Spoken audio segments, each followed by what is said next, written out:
Good morning, good afternoon, good evening, and welcome to the Jerusalem Center for Public Affairs Daily War Room Update. We are on day 69 of the war with the terrorists in Gaza and on day 68 of the war with the terrorists in Lebanon.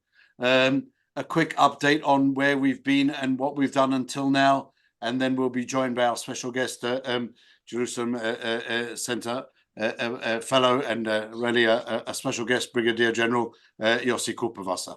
Update on what's going on. IDF forces are continuing to fight in the Gaza Strip, both in the north and in the south. In the north today in Bet Lahia, one of the outlets, one of the outerlaying areas of Gaza City in general. It's all one big expanse there.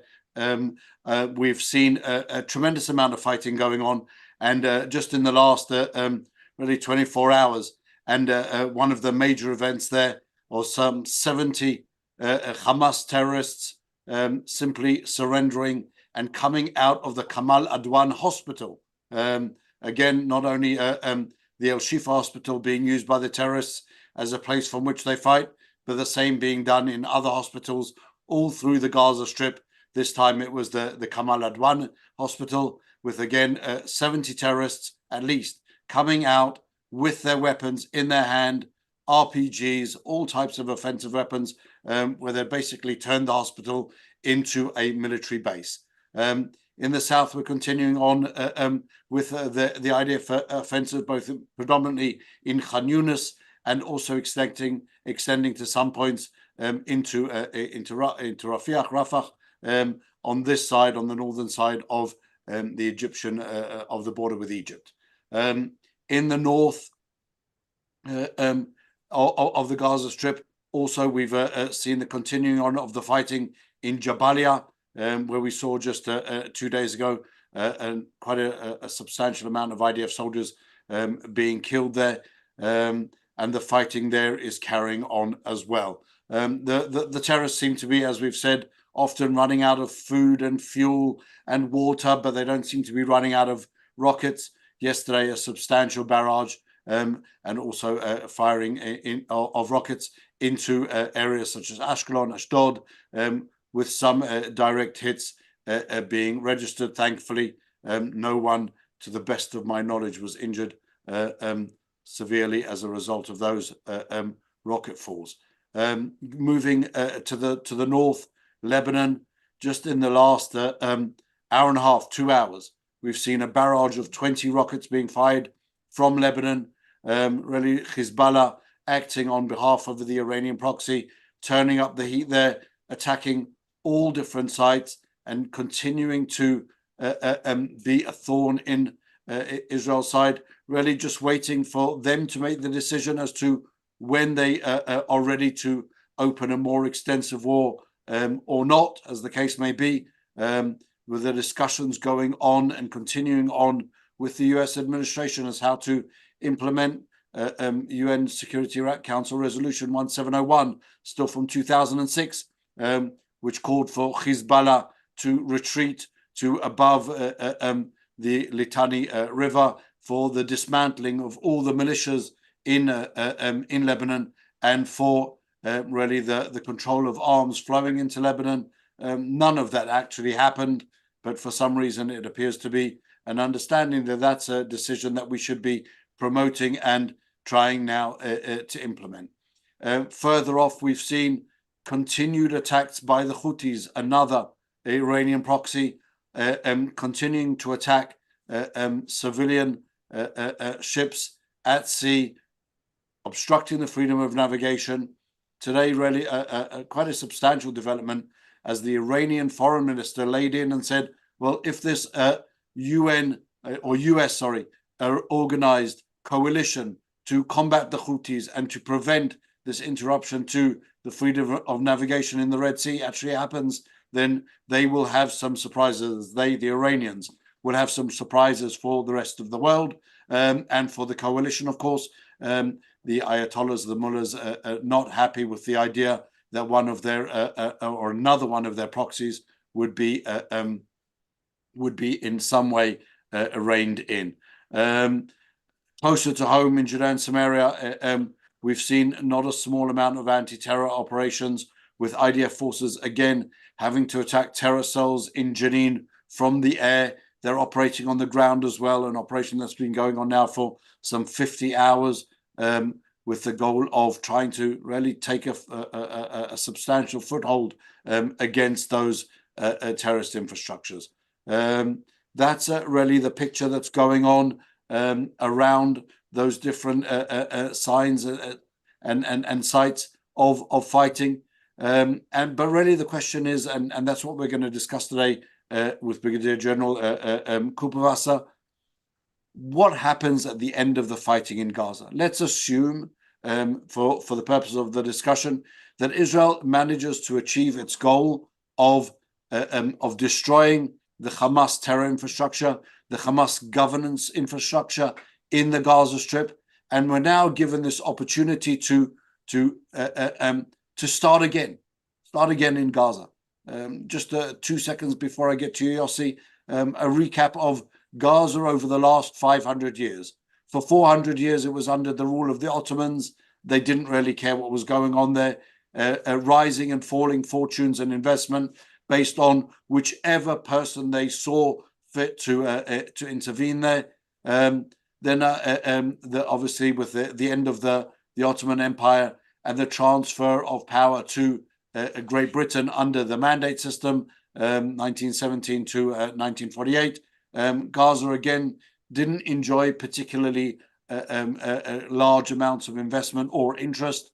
Then from 1948 to 1967, under Egyptian control, the Egyptians, as opposed to the Jordanians, never laid any type of sovereign claim to the Gaza Strip whatsoever.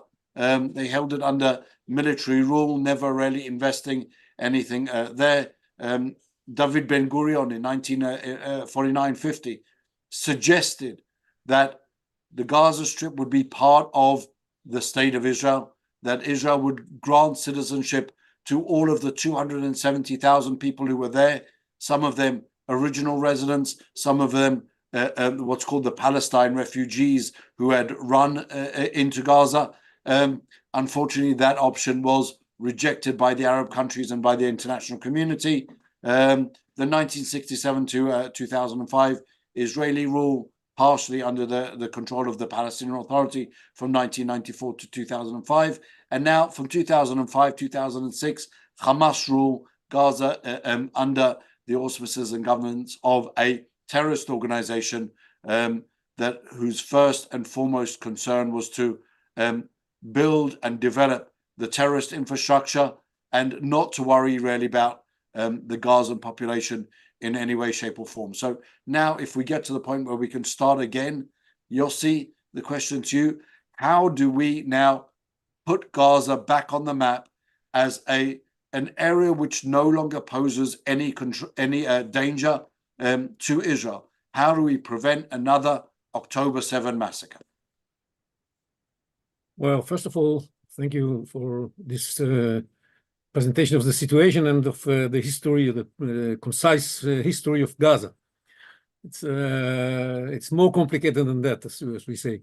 But fact is that much of the population of Gaza is really the descendants of the refugees that left the state of Israel back in 48, and they have no interest in living in Gaza. Their main interest is in coming back to the villages that their ancestors left in 48. And that's why Gaza is such an explosive powder keg. We have to realize this is the fact. And when we look at the future of Gaza, we have first of all to ask ourselves, what were the conditions that enabled Hamas to carry out this attack? We want to make sure that this is not going to repeat itself. We have first to look at the conditions that enabled this to happen and make sure that these conditions do not exist in Gaza in the future. And I would put my finger on three elements that made it possible. First, the mental situation that the people of Gaza were in and still are in, unfortunately. We have to change it. The people of Gaza like many Palestinians in the Judea and Samaria area, the areas under the Palestinian control, were the target of long enduring brainwashing, of hate indoctrination, of inculcating in their mind the Palestinian narrative that denies the right of the Jews, deny the existence of a Jewish people, and deny the right of the Jews to have a state of their own on any grain of soil of what they call Palestine. And that's why, together with very strong Islamic indoctrination, they were under the belief that what needs to be done is to kill the Jews, get rid of them, and replace them in those territories that they claim. And this explains how they were ready to carry out such terror attacks, of the kind of atrocities that they performed on October 7th, which is really beyond the understanding of an ordinary human being. But they did it. They were brought to this level of being ready to carry it out as a result of this ongoing hate indoctrination and incitement. Now, we have to remember in this respect that much of this hate indoctrination doesn't come only from Hamas or from the Palestinian Islamic Jihad. It was coming and still coming from the Palestinian Authority as well. And the Palestinian Authority is maybe less Islamic than the Hamas, but is not less committed to changing the situation and putting an end to the presence of a Jewish state in Palestine, as they call it, as I said, in Eretz Israel, as we call it. And that's the purpose for which they are ready to sacrifice and for which they are ready to carry out this kind of atrocities. And this has to change if we want to make sure that no attacks are going to be carried out in the future. That's number one, the condition number one. Condition number two has to do with the capabilities that Hamas had, the weapons and the infrastructure that they had in Gaza. This cannot be there in Gaza in the future. No, Gaza has to be disarmed, no weapons in the hands of anybody who is not authorized to have these weapons. For that purpose, there got to be some sort of security regime in Gaza that would make sure that nobody has weapons and has the capabilities to carry out such attacks in the future. And the third issue is the perception of Israel. That enabled them as well to carry out these attacks. The perception of Israel is weak. The perception of Israel is unable to protect itself. The perception of Israel is divided, as having problems with its ally, the United States. All of these things played into the creation of the impression on the side of Hamas that the time is ripe for them to carry out an attack of the size and the kind that they did on October 7th. And for that, when you look at the future, all of these three things should be changed dramatically. And the third element can be changed and has started to change on October 8th. And it should be changed entirely by the fact that Israel will take control of the entire Gaza Strip, eliminate Hamas there as a terror organization, as a military organization, and as the ruling party in Gaza. These are the two main goals of the war, before making sure that no future attack can be launched against Israel from Gaza.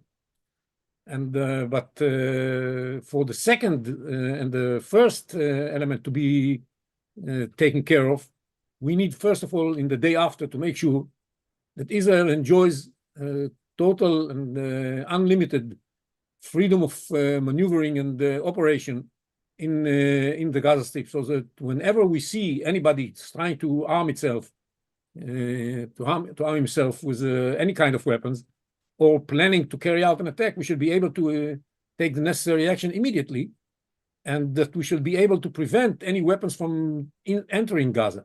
For that purpose, for example, we need not only unlimited freedom of action inside Gaza by the IDF, but we also need an ongoing presence along the border with Egypt, what's called the Philadelphia corridor, so that to make sure that weapons do not come in from Egypt not smuggled from there.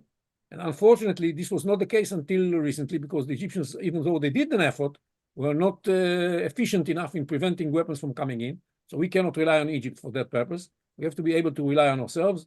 And the way to do that is to be present along the border and to probably build a wall, kind of which we had built along the rest of the border, that would prevent people from using tunnels underneath the ground.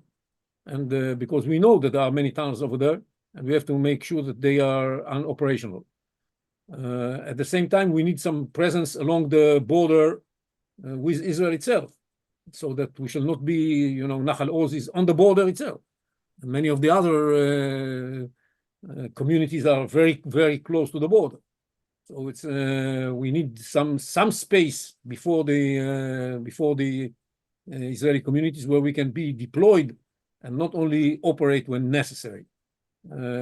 Fortunately, the way Gaza is built is that the entire area along the border from the Gaza side is unpopulated. So there's a strip of up to 2 kilometers that is not populated, and we can use this area for deployment on permanent presence of the IDF. I'm not talking about the sovereignty in this part of the land. It can be under Palestinian control from the legal point of view, but from operational point of view, it has to be under Israeli control until we take care of the third, which was the first issue that I mentioned, which is the state of mind of these people, until we take care of the narrative. And the narrative of struggle against Israel's existence is not going to be changed within a short period of time. This is going to take a long time. But we have to start doing that, because our main problem with the Oslo agreements was that we didn't make sure that there is a change in the narrative. The narrative remained the same. The inculcation of this narrative in the Palestinian minds remained the same by the Palestinian Authority and by Hamas later on in Gaza. And this has created a situation that is impossible from Israel's point of view. But Israel sort of willfully decided to be blind about it and allow it to happen, to the extent that the Palestinians were able, even to the Palestinian Authority, adopted a law back in 2004 that according to which they were supposed to, and they actually did, pay salaries to the terrorists that carry out terror attacks against Israel. And it took Israel a long time, a very long time, before it started to do something about it. And only in 2018, Israel adopted a law that deducted from money given to the Palestinians collected by Israel, the sums that the Palestinians used in order to pay salaries to terrorists, the famous Chok HaKizuz. So this is something that we have to bear in mind when we look at the future. We have to start now to change the situation. Another part of changing the situation in the state of mind and in probably in some other aspects is that we have to change the way the Palestinian descendants of refugees are being treated by the international community. Until now, UNRWA eternalizes and perpetuates the status of refugees for the descendants of the refugees, and help them study the Palestinian textbooks in which they are called to return to their original homes, as they said. And this makes sure that there's never going to be any change in the situation in the conflict between Israel and the Palestinians, because they will always wear this key and believe that they are coming back to Ashkelon and to Ashdod. This is something that has to be taken care of. And UNRWA has to be replaced by some other element that would take care about their welfare, but not plant in their minds the ideas of jihad and armed struggle as UNRWA does today. And that is, there are all kinds of options in this respect, but this has to be done as well. So how is it going to look like? Security-wise, we shall have, as I said, to be in control of the situation in Gaza. not necessarily deployed in Gaza. I mean, we shall be deployed in Gaza for some time until we finish cleaning the infrastructure that Hamas has built over there. But once we finish cleaning that, and this is a finite time, eventually it's going to come. Once we finish that, we can not necessarily remain deployed in Gaza. We don't have to be deployed in the center of Khan Yunis or in the center of Gaza City. But we shall have to remain in a position to intervene whenever it's necessary. And we see what's happening today in certain areas of the Palestinian Authority controlled territories in Judea and Samaria, where we enter and stay there as long as necessary if we have knowledge about terror threat emanating from Jenin, let's say, like we do in the last couple of days. Stay in Jenin and do a very important job in thwarting potential terror attacks. And this potential should be given to the Israeli forces because nobody else is going to do that. All this talk about foreign military presence is totally irrelevant because nobody is going to take upon himself this kind of mission. And we have to realize that this is the case. So that is a necessity, as well as the presence along the border with Egypt and the presence along the border with Israel. That is security-wise. Civilian-wise, this is the major problem is this: what to do about the civilian future of Gaza.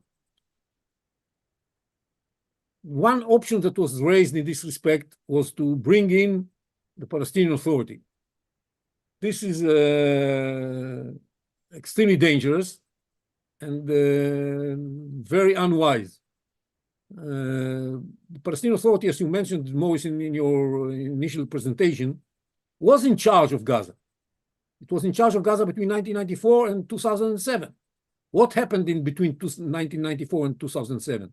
Hamas grew and grew and grew and became stronger and stronger and stronger and stronger to the point that they kicked out Fatah and the Palestinian Authority in 2007. They felt strong enough after Israel left. That is what happened in Gaza. So if we leave the Gaza Strip in the hands of Fatah and the Palestinian Authority, this is exactly what's going to happen again, only more rapidly. That, Yossi, has been one of the ideas that has been very robustly touted by the US administration. Bring back the Palestinian Authority. Really, a revitalized Palestinian Authority. These are all nice words, but really, the terrorists who participated in the massacre were not 16-year-olds. They weren't 17-year-olds. Some of them actually were, but most of them were the older generation, the people who had been educated specifically in the schools of the Palestinian Authority, of UNRWA, prior to 2005. They were the 24, 25-year-olds. They're the age groups of the terrorists that we're seeing now. It would seem to me that the Palestinian Authority is very much a part of the problem. And it's outrageous to think that they would be part of the solution. No, you can see how many terrorists are there in the areas controlled by the Palestinian Authority even today. They are produced over there in a factory that produces more and more terror activists. So it's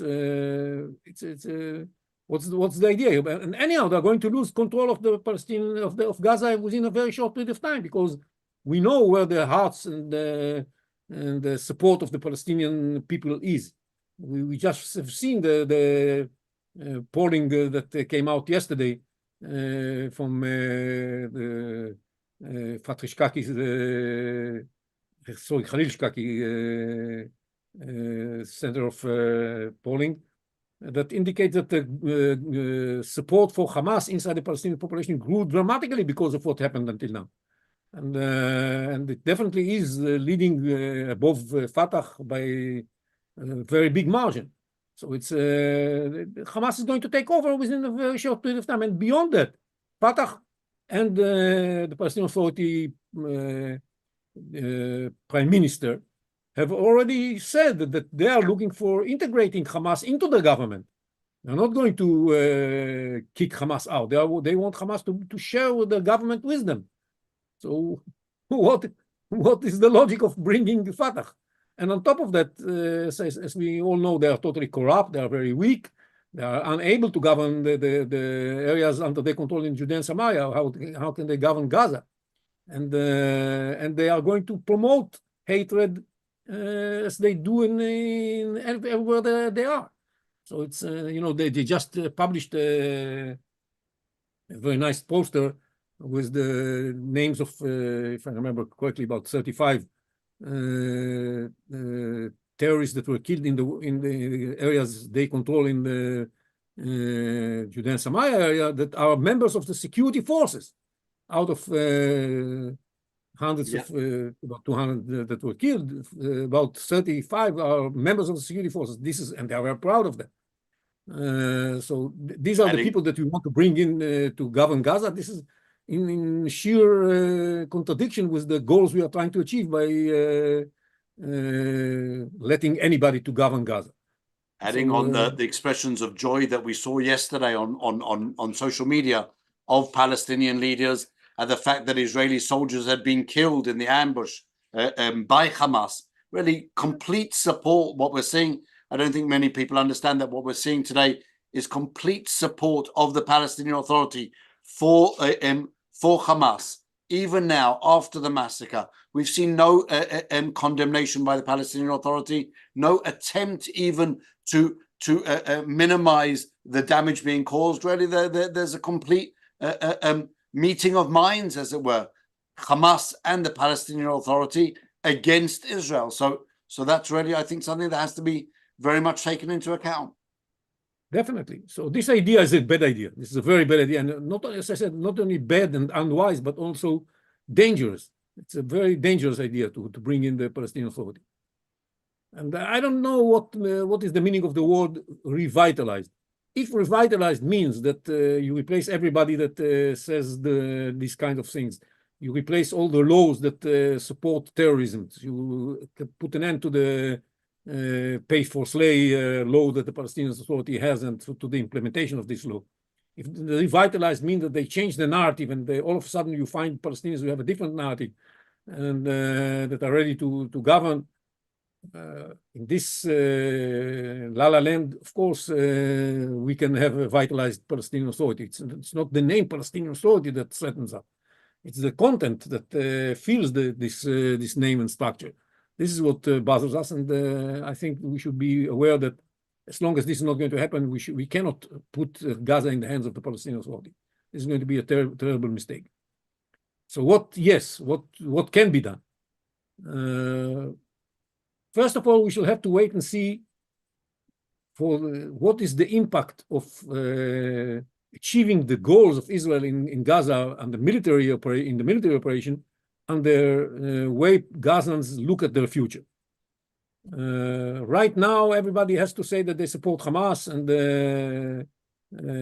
because they are, amongst other things, afraid. They are going to be afraid in the future as well because this feeling of hatred and commitment to the struggle are not going to disappear overnight. But as time goes by and they realize that Hamas led them to this disaster, they may they may begin some process of soul searching that can be a long process, but some of them may do it faster. And we should wait until Gazans in enough numbers are going to be ready to take responsibility for their own lives and not see the destruction of Israel as the major element of their identity.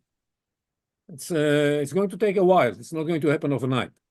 In the meanwhile, we can help the international community and the Arab world to come up with, and I'm talking about these elements in the Arab world that are friendly to Israel and have a more tolerant approach to life, like, for example, United Arab Emirates, Egypt, to assume some responsibilities in Gaza, together, of course, with countries like the United States, France, Germany, Britain, that are definitely understand the need to bring about change in Gaza and to charge them with some of the responsibilities for the civilian activities in Gaza. Thereafter, once we have the Gazans that are ready to assume responsibility, then we can help them gradually take control of smaller areas. You find enough people who are ready and able to run Khan Yunis, you can let them run Khan Yunis. If you find more people that are ready to and able to operate Gaza, we can operate Gaza. I'm putting aside all kinds of theories of the day after that are not going to gain any international support. Like we heard all kinds of ideas of encouraging people to leave and or reconstruction of the Qatif area, Israeli settlements in the Qatif area, and so on and so forth. These ideas are not going to be palatable to any international group, and we still are going to be, even in the day after, involved in high-level tensions with Hezbollah, with the Houthis, with Iran. We still have a lot of things to do, and we need the international community legitimacy, and we have to pick our fights.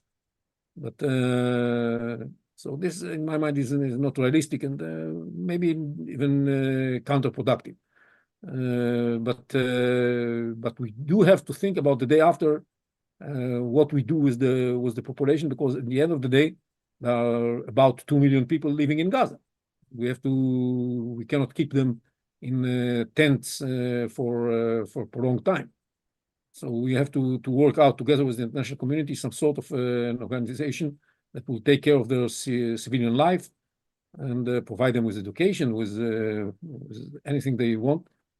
Later on, once we have the Gazans that are ready to assume responsibility, we can think of reconstruction. And I hope that by that time, the international community and the Arabs are going to show the readiness to help the Gazans build their lives again. We have to realize that this is going to be different from what we used to have in the past. I can hardly see in any foreseeable future Gazan workers coming to work in Israel. We shall have to build, to help the international community build and facilitate it, build the infrastructure necessary for sustained growth inside Gaza. And but these are really very long Marshall plans for Gaza that can be implemented in the long run. So that is, in my mind, the future of Gaza. On that note, Yossi, and following on, I just want to share with you the results of a public survey that was done among Palestinians, and the results were released yesterday by the Palestinian Center for Public Survey and Research, led by Dr. Khalil Shkaki, that found that 82% of the Palestinians in Judea and Samaria supported the decision of Hamas to launch the October 7 massacre. 57% of the Palestinians in the Gaza Strip supported the decision of Hamas to launch the massacre. Notice the difference between the two areas. There's actually greater support for Hamas and its decision to carry out the massacre in Judea and Samaria than there is in Gaza. Possibly because, and that was reflected also a few weeks ago by another survey by Al-Rad that came up with similar results, greater support in Judea and Samaria for the massacre than in the Gaza Strip, possibly because the Palestinians in Gaza are now feeling really the results of that intensive Israeli response. And here to a question of them. And then still 57% of them are supporting and still 57% still support, even though there's been quite a substantial destruction. Although a recent report that I saw said that only about 12% of the buildings in the Gaza Strip had actually been affected by the fighting, which is not a small number considering what we're seeing in the news, or not a high number considering the claims that we're seeing in the news. And this brings us really to a question posed by also another one of the JCPA scholars and senior fellows and the leader of one of their teams by Ambassador Alan Baker, who asks like this: given the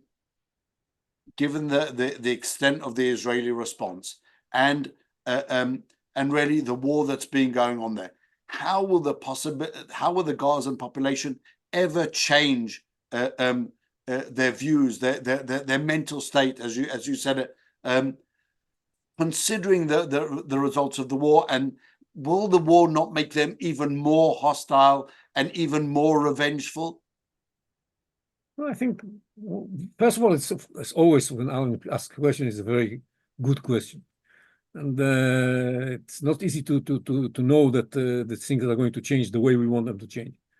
But first of all, the fact that less people in Gaza than in the Judea and Samaria areas are in favor of what Hamas did also already tells you something, that what has happened to Gaza since October 7th is something that has a positive impact on the minds of the Gazans. And once the Hamas is not going to be there, and that's the goal of the war, once Hamas doesn't rule over them, once Hamas is not threatening them, more and more of them will be ready to open their mind and to go through this soul-searching process. That's my mind. They're going to be more ready and more able to go through this soul-searching process. I must tell you that there were demonstrations against Hamas even while Hamas was still in power. And I think that there's a chance here. There's a chance here that you shouldn't miss it, because now that the iron is hot, there's a possibility to translate it into some changes. First and foremost, the changes to be seen in the education system.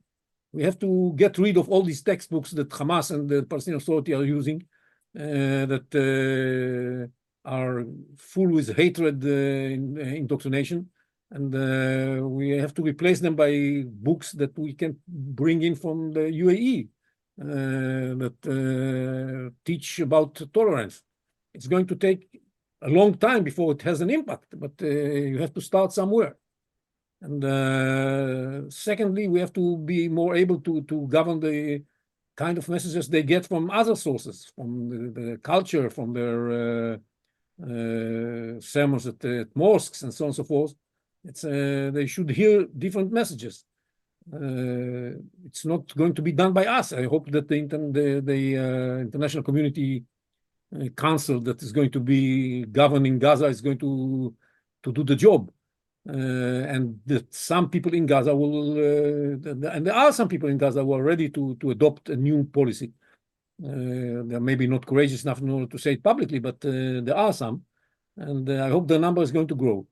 Definitely, we are also taking into account the possibility that it is going to fail. That's a possibility. That's why number one, as I said before, has to do with the fact that the overall security responsibility and the capability to carry out necessary security measures is going to be still vested in the Israeli defense forces, and not in the hands of the Gazans. And so that as long as we don't see the change, and even if we don't see the change in the future, we shall be able to handle the results of this problematic state of mind that the Palestinians in Gaza have by our military capabilities and the security capabilities. That's the case. But if we don't start after the October 7th lessons learned, then we shall never do that. What we suffer today is the result of our willful blindness since 1994. But it's high time we changed our policy. And the international community also has to understand that this is the case. We have to communicate with the international community and tell them, listen, if you don't do that, nothing is going to help. You have to start somewhere. And that is, in my mind, extremely important when looking into the future. And so, Yossi, I think you're exactly right on that. We need to start somewhere. I would possibly ask the question in a reverse form and say, is it at all possible that the Gazan community, the Gazan population could have been more radicalized? Is it possible that there would have been more people that were persuaded to go out and massacre, butcher, torture, behead Jews just for being Jews? I mean, that's what we had the situation in the Gaza Strip on the morning of the 7th of October, that there were thousands of people willing to do that, and actually did do that. So I don't. Many more chanting and celebrating and rejoicing. And many more celebrating, as we saw the scenes when the terrorists brought back the bodies and the victims that they'd kidnapped into Gaza. Really, the average population there joining in and either attacking the hostages or chanting Allahu Akbar. And as Douglas Murray famously asked Piers Morgan, where were the people, where were the Gazans who had a problem with that? Where were the people who were objecting to the massacre or objecting to this treatment of the Israelis? And I don't think we saw any of them. I don't think that was the videos that were coming out of Gaza in any way, shape, or form. We saw very, very. This doesn't mean that there were no people like that. This doesn't mean that there was nobody like that. There are people like that. I'm sure there are. They are just simply afraid. So to give you an idea of how many people said that they objected to the massacre, just to strengthen that, Yossi, in the Gaza Strip, it was 37% of the respondents who said that it was an incorrect decision to start the massacre. In Judea and Samaria, it was only 12%. I think the numbers of people who would like to have seen objecting should have been much higher. That tremendous dormant majority that people are talking about doesn't, I don't think, exist according to the responses of the Gazans and the Palestinians in Judea and Samaria to their own questions, not what we would like them to believe. But I want to emphasize here, even those 37% don't necessarily think that what was done is morally wrong. Just the timing was wrong, yes. The timing was wrong. It was not beneficial for the Palestinian cause. And there's all kinds of ways of putting it. It's not necessarily a morally wrong act. It's not a moral objection to beheading Israeli babies or raping Israeli women, but rather that the timing to do that wasn't appropriate. Another one of the questions that we've received, Yossi, which really does require not a small amount of discussion, but in the few minutes that we have left, we'll ask it anyway. Who's going to fit the bill to rebuild Gaza? We've seen not small areas being destroyed. As I said before, maybe 12% of the buildings in Gaza either destroyed, and many others now being rendered really uninhabitable. The refugee camps that were really a substantial source of both the terrorists and the scenes of where the terrorist infrastructure was embedded. Who's going to rebuild Gaza? How is it Israel's responsibility to rebuild Gaza? Well, Israel is going to pay probably some of the bills, especially those who have to do directly with the military presence and the security expenditure that we are going to have to pay. Some of the money can come from the taxes we collect on behalf of Gaza, because we collect something like 400 million shekels a month. Taxes on behalf of products that are on their way to Gaza. So it's this money can be used for that purpose. And the bulk of the money that should be there in order to see the reconstruction, not the daily life expenditure, is going to come, I hope, from the Arab states that have plenty and can afford it. And it's their interest to see a change in Gaza. I think it's a clear interest of the United Arab Emirates, Bahrain, Saudi Arabia, and several other Arab countries to see a different Gaza, Gaza that is not ruled by the Muslim Brotherhood. They themselves consider the Muslim Brotherhood as a direct danger for their own stability and security.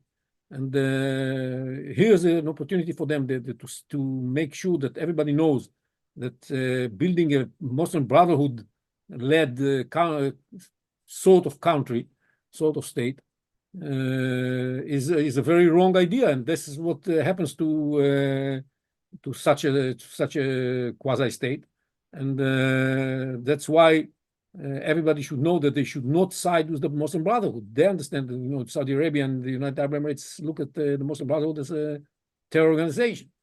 So it's here's an opportunity for them to establish this fact in the minds of many people in the Arab world, and they understand that if they can create a successful Gaza, then their message is there. Their message is tolerance, cooperation, investment, prosperity are the values you should cherish and promote. And Gaza can be for them the case study and the experiment that they can use in order to validate their claim. And I think this is very important from their point of view, and they can carry the heaviest burden in this respect. I'm sure that the international community is also, the West is going to also do something about it. They were so happy to invest when Hamas was in charge. It's Norway and Netherlands and all these countries were happy to invest when Hamas was in charge. Why wouldn't they invest when people that are much more reasonable are going to be in charge?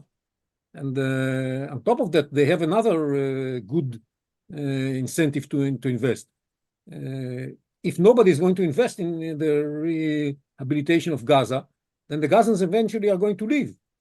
And where are they going to live? They're going to leave to Germany, to the Netherlands, to the United Kingdom, all these places that are not very happy to host these Palestinians coming from Gaza.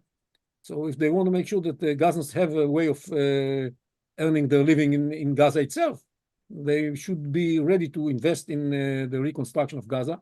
And so I believe that we shall find the people who are going to be ready to carry this burden.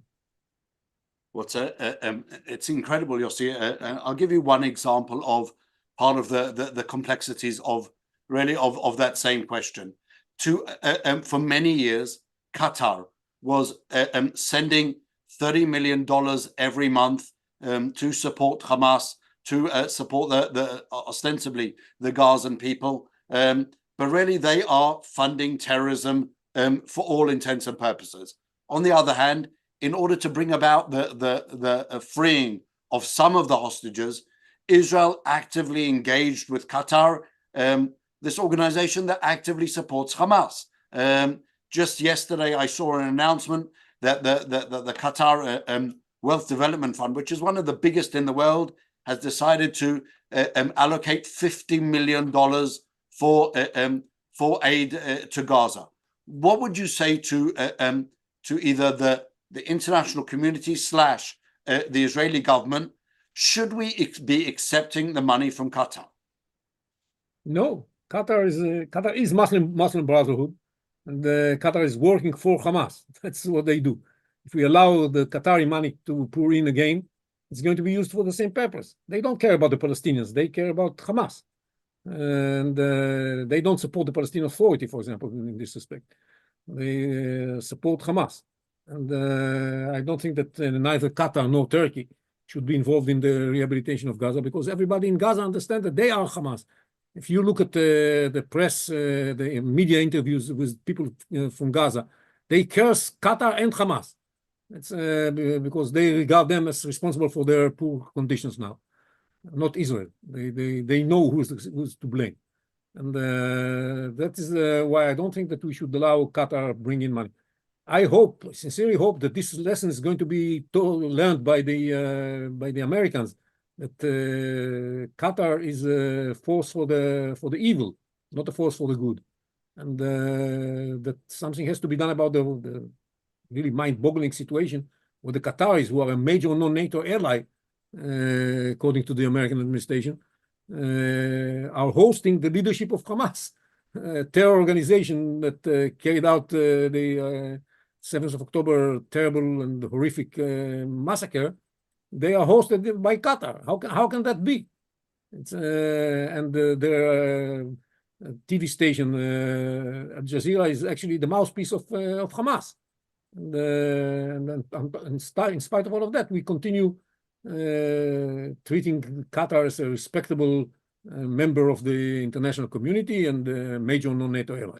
This is ridiculous. And by the way, the Qataris use their AJ Plus website, very big website that is operating in the United States, in order to promote all kinds of anti-Israeli ideas and ideologies, and are not very fond of the United States as well. So it's really difficult to understand how come that we don't change our policy towards Qatar.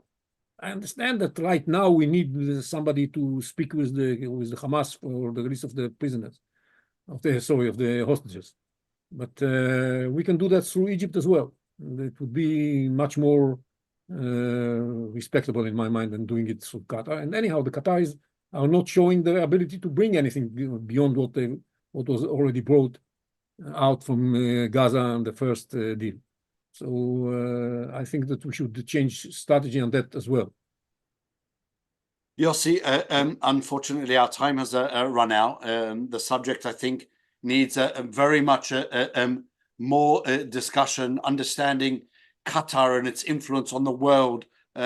Just understanding that Qatar has the single largest natural gas discovery around the world, 1/5 of all of the world's gas in that discovery, and that gas field is shared 40-60% with Iran.